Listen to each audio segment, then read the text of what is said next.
To change the lighting effect of the brief notification pop-up on Samsung Galaxy S24 Ultra, swipe down the top of the screen and then tap setting icon. Scroll down the screen to find notification. Tap notification. Tap notification pop-up style.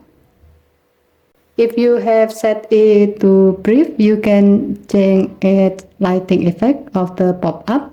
To do so, tap Add Lighting Style. In the Effect tab, select the desired Add Lighting effect you like to use. You can tap each of the effect to see how it looks like when it's applied.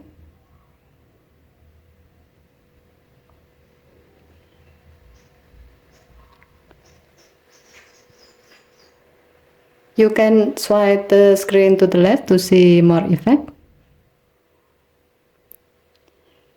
As the example, we will select bubble so that your phone will show bubble effect around the pop-up when you are receiving a new notification from an app that you have set its notification style to brief.